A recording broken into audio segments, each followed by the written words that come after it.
Fulham 1, Liverpool 3. Love it. Wasn't smiling like this right on the stroke of half time, no. We made hard work in our first half, much better in the second half. Jürgen picked an interesting midfield today.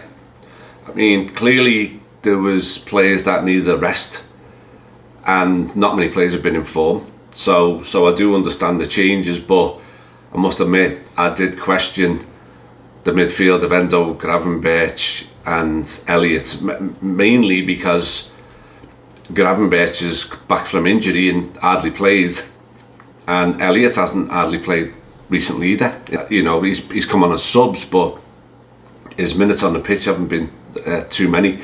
And I think it's the first time those three have ever played together, and it just looked a bit lightweight. Gravenberch and Endo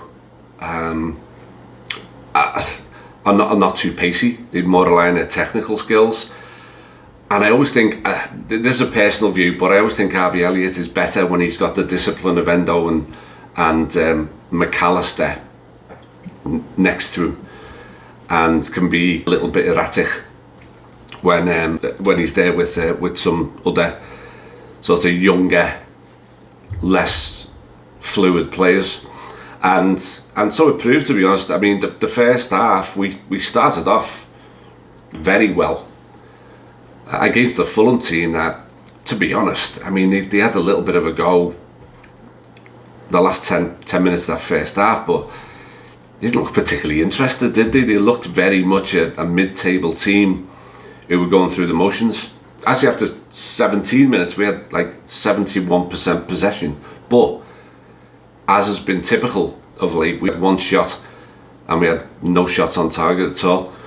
And then, you know, thankfully, Fulham have got that animal Polina in midfield who really thinks that the game is, you show how tough and hard you are by booting people. And he did twice in a row. Ended up with 2 free kicks in very, very promising positions. Harvey Elliott's first free kick. Alright, I'll leave it at that. Second one, he was standing over the ball again. I thought, oh no. But thankfully it was Trent. It was in a very, very good position for him. But it was a fantastic finish. The keeper got nowhere near it. Gorgeous free kick. And then after we went 1-0 up, we suddenly started to get more and more errors through, and he was sloppy and giving it away, and it ended up the last 10 minutes of the first half. That's the bit I was just talking about. Fulham got this second wind, had 5 shots in a row. We were all over the place for a few minutes, and ended up, after a bit of calamitous defending, they made it 1-1, and once again, no clean sheet. 1 clean sheet in 12. That's one of the things that's harmed us of late. But it was another example of giving up a goal out of nowhere, really. And it was another half with no goal in open play. So anyway, Jürgen decided that changes weren't needed and brought out the same 11 for the second half, which again I was a bit surprised about. It started off the same. Its second half started off one-paced, slow-paced, knocking it around, a few headers here and there. We had control, but we didn't have any drive. We didn't have any incisive passing, incisive movement. And then, you know, Harvey Elliott had another shot that I'm not going to say anything about again, that he put wide, and then sort of out of nowhere, even though we were dominating possession and were at this stage the better team, suddenly they started to make errors. Fulham started to keep giving us the ball in their own final third. Ended up, it came to Elliott, who knocked it to Gravenberch, who curled a beauty into the corner. And the 2 players that I thought up to that point were probably the 2 that were having the least impact and were the least effective and were giving the ball away, suddenly combined and all was right in the world. They both actually improved quite a bit after that. So great moment for Gravenberch, who really had struggled during this game, and I think he was almost certain to be getting pulled because the subs were already warming up before that goal went in. Anyway, it helped us massively. The confidence was back, the fluency was back. Fulham threw the towel in, I think, but a combination of they didn't really have anything to play for, and the adrenaline rush we got from that goal, it meant the last 20-25 minutes was a bit of a procession, and ended up with, you know, our most potent striker, our striker with the best stats for finishing. Diogo Jota gets given a ball in from, I think it was Gravenberch to Gakpo and Gakpo to Jota, and you just know, don't you? You just know when he's put in those positions, he's gonna score, and sure enough, he did.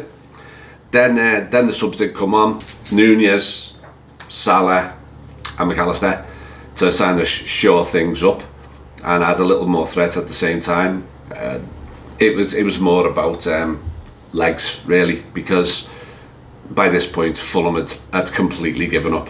They did have one moment towards the end of the game where they almost put it in, but that was really about their only moments of the second half, and we ended up with seven shots on target to their 4. I think all 4 of theirs were in the first half, if I'm remembering right. So anyway, a thoroughly deserved win in the end. It's obviously crucial. We can't afford to drop a single point, but it's back-to-back wins. We got 5 games left now. We're joint top. We improved our goal difference by a couple, which actually puts us to a goal difference of plus 43, with Man City have goal difference of plus 44.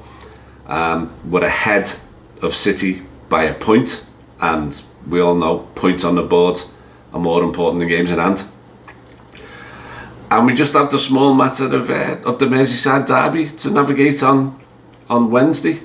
A couple of shout outs. I do want to mention Gravenberch, because for a young kid being thrown into that with a brand new midfield and to struggle the way he did, to come up with a finish like that was a great moment. And you know, young players need moments like that to see their confidence rise, and that was great. Trent, oh God, you know, it looked on paper like he might have a tricky day because of their Brazilian left winger, and he didn't.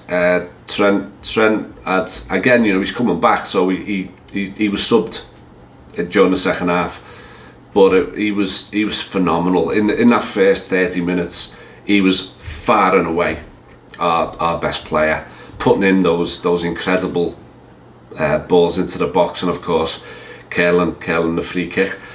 And the last shout comes to the other goal scorer, Jota, who again is coming back, but looked significantly sharper and had a couple of moments. He did one sort of brilliant, like, Cruyff turn and fed it into Diaz, and it almost created a goal. Diaz had run offside slightly, but the sort of pull back, the turn, and the delivery from Jota was sublime.